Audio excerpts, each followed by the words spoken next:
Bonjour tout le monde et bienvenue sur Allo School. Dans la séance 2, chapitre 2, quelques propriétés de l'air et ses constituants. Donc, dans ce chapitre, on va voir les propriétés de l'air et les constituants de l'air. L'air, c'est un mélange de plusieurs gaz. Donc, on va bien savoir quels sont ces gaz qui constituent l'air et les propriétés de l'air. D'accord? Donc, on commence par les éléments qu'on va voir dans ce chapitre. Donc, introduction, la composition de l'air, l'expérience et observation, conclusion, quelques propriétés de l'air, c'est-à-dire la compressibilité de l'air, et la masse d'air, comment calculer la masse d'air, et bien sûr la masse volumique de l'air. Et finalement, on va voir des exercices d'application. D'accord? Donc, introduction. L'air qui nous entoure est un mélange de plusieurs gaz. Quelles sont les propriétés de l'air et de quoi est-il constitué? Donc, l'air, c'est un gaz et c'est un mélange homogène bien sûr, car on ne peut pas distinguer les constituants de l'air. L'air contient plusieurs gaz, il y a plusieurs gaz, d'accord? Mais il y a des gaz essentiels, par exemple le dioxygène. Donc, on va voir quel est le pourcentage du dioxygène dans l'air, d'accord? Et les autres gaz, bien sûr. On commence par expérience 1. Donc, dans cette expérience, on a un cristallisoire, c'est le bassin. Elle contient l'eau colorée et une bougie allumée, d'accord? La bougie allumée. Et une éprouvette graduée.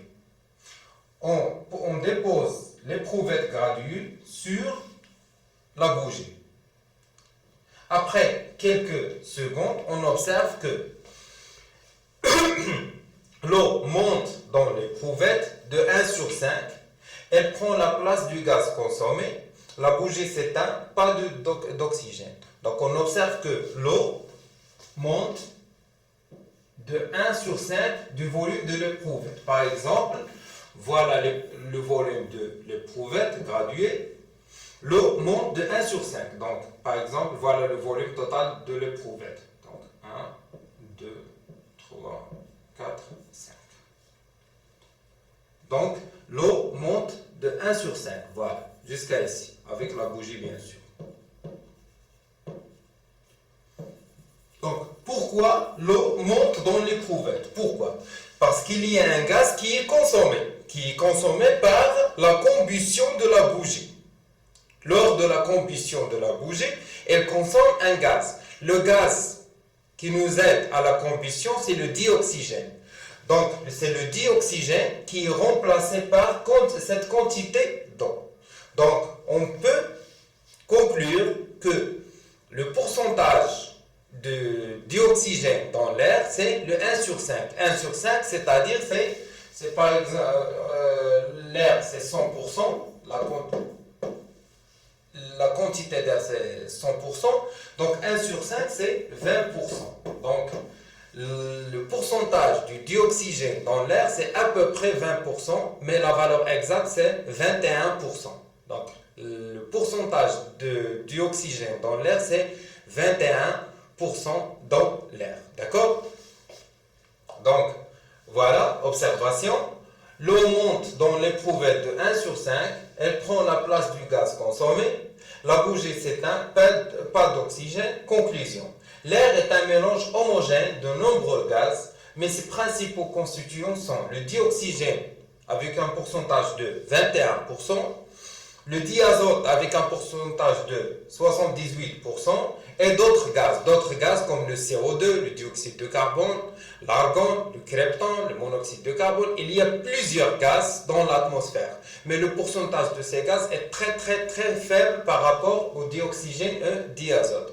Donc les principaux gaz de l'air, c'est le dioxygène et le diazote. D'accord? Le dioxygène d'un pourcentage de 21% et le diazote, bien sûr, d'un pourcentage de 78%. Maintenant, on passe aux propriétés de l'air. L'expérience 1, prenons une seringue, voilà la seringue, prenons une seringue reliée à un manomètre, comprimons l'air emprisonné dans la seringue, tirons maintenant au contraire le piston de la seringue. Donc, au début, on a le piston de la seringue est à mi-course, c'est-à-dire il est au milieu. Donc, voilà la pression mesurée par le manomètre. Le manomètre, c'est l'appareil utilisé pour mesurer la pression d'un gaz. Et le baromètre, c'est pour mesurer la pression de la pression atmosphérique, c'est-à-dire la pression de l'air, c'est la pression atmosphérique. Mais on a ici un gaz de l'air dans une seringue, donc on va utiliser le manomètre. Donc, la valeur mesurée au début, c'est la pression atmosphérique, car on ne pousse pas le piston et on ne tire pas le piston. Donc, c'est la pression normale, c'est la pression de l'atmosphère. Après, on tire le piston, on pousse le piston, désolé, on pousse le piston. Donc, on observe que le volume diminue. On pousse le piston, le volume diminue. Bien sûr, le volume diminue, mais on observe que la pression augmente. L'aiguille du manomètre déviée vers la droite. Donc, la pression augmente et le volume diminue. Après, on tire le piston, c'est-à-dire que le volume augmente par rapport à l'expérience initiale. D'accord? Voilà le volume. Donc, le volume augmente. Le volume donc, le volume augmente. Donc, si le volume augmente, on observe que la pression diminue. La pression de l'air diminue. Donc, on peut conclure que l'air, c'est un gaz compressible et expansible. On peut le compresser et on peut le détendre. D'accord? Donc, observation. Lorsqu'on pousse le piston de la seringue, le volume de l'air diminue et sa pression augmente. Et lorsqu'on tire le piston, le volume de l'air augmente et sa pression diminue. Conclusion. Quant au gaz, l'air est compressible et expansible. Il n'a pas de volume propre. D'accord? L'expérience 2. Explication par le modèle particulaire. On va considérer l'air comme un ensemble de particules trop petites pour être visibles à l'œil. Donc voilà les constituants de l'air. D'accord? On considère que ces particules sont des molécules qui constituent l'air. D'accord? Après qu'on pousse le piston, on observe que les particules, la distance entre les particules diminue. Donc on dit que l'air c'est un gaz compressible. D'accord? Et après, on a ici les particules de l'air à l'état normal, c'est-à-dire à l'état normal, on n'a pas tiré le piston, on n'a pas poussé le piston. Après qu'on tire le piston, on observe que les particules s'éloignent l'une de l'autre. D'accord? Donc, le nombre de particules ne change pas. La taille et la forme des particules ne changent pas. Bien sûr, le nombre ne change pas. Voilà, on a ici 4 particules, on a ici 4 particules. Donc, la masse ne change pas. Puisque le nombre de particules ne change pas, bien sûr, la masse ne change pas.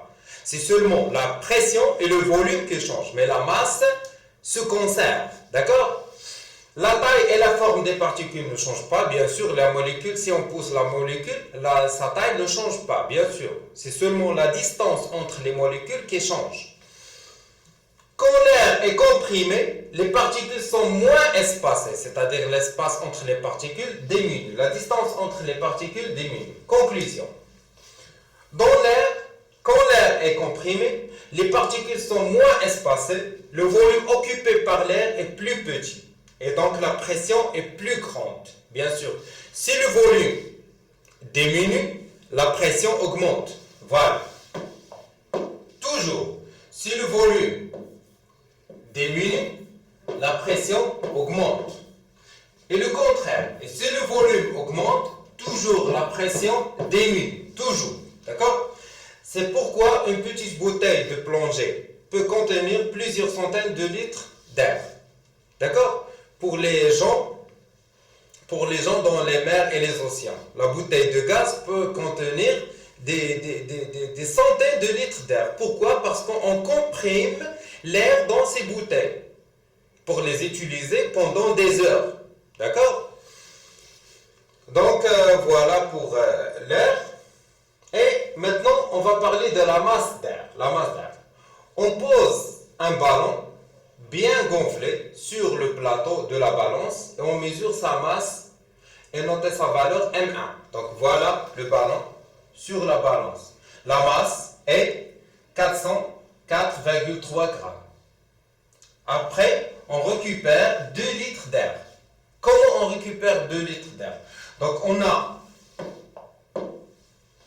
une bouteille de volume 2 litres remplie, donc au début de l'expérience, elle est remplie d'eau. D'accord? Et voilà un tube lié au ballon. D'accord? Donc lorsque l'air sort du ballon, entre dans la bouteille. D'accord? Entre dans la bouteille. Et bien sûr, l'eau sort de la bouteille vers le cristallisoire. À la fin de l'expérience, on trouve que la bouteille, dans la bouteille, on a 2 litres d'air. D'accord? Et on a récupéré 2 litres d'air du ballon.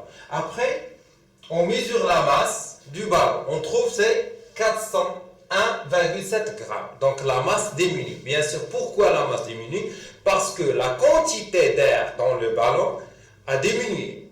Donc l'air, elle a une masse. L'air, elle a une masse. Et on va calculer la masse de l'air et la masse volumique de l'air. D'accord? Donc, observation. La masse de l'air retirée du ballon, 2 litres, il y a M2 moins M1. C'est la masse initiale moins la masse finale. M égale à M2 moins M1. Et c'est 404,3 moins 401,7 qui est égal à 2,6 grammes. Donc 2,6 grammes, c'est la masse de 2 litres d'air. 2 litres d'air. L'air a une masse. La masse d'un litre d'air est 1,3. Comment on a calculé 1,3? C'est tout simplement, on a la masse de 2 litres. La masse de 2 litres d'air, c'est 2,6 grammes. Et si on veut calculer la masse de 1 litre, M égale à 2,6 fois 1 sur 2. Donc c'est 2,6 fois 1 sur 2 est égal à 1,3 grammes. Donc voilà la masse de 1 litre d'air. C'est 1,3 grammes. La masse d'un litre d'air est de 1,3 grammes dans les conditions habituelles de la pression, c'est-à-dire la pression atmosphérique normale, c'est 1013 hectopascales, et à la température ambiante, c'est 25 degrés Celsius. 25 degrés Celsius. Si on veut calculer la masse volumique de l'air, c'est tout simplement la masse volumique égale à M sur V. Soit on va utiliser les valeurs trouvées pour 2 litres, soit pour 1 litre. C'est la même chose, on trouve les mêmes résultats. Donc on a le volume de la bouteille, c'est 2 litres. Et la masse, c'est 2,6. Donc 2,6 divisé par 2, ça donne 1,3 grammes par litre. Et voilà la masse volumique de l'air. C'est 1,3 grammes par litre. D'accord? Donc voilà le cours. C'est très court. Donc on a vu les propriétés de l'air et les constituants de l'air. On se retrouve dans la deuxième séance des exercices d'application de ce chapitre. À très bientôt.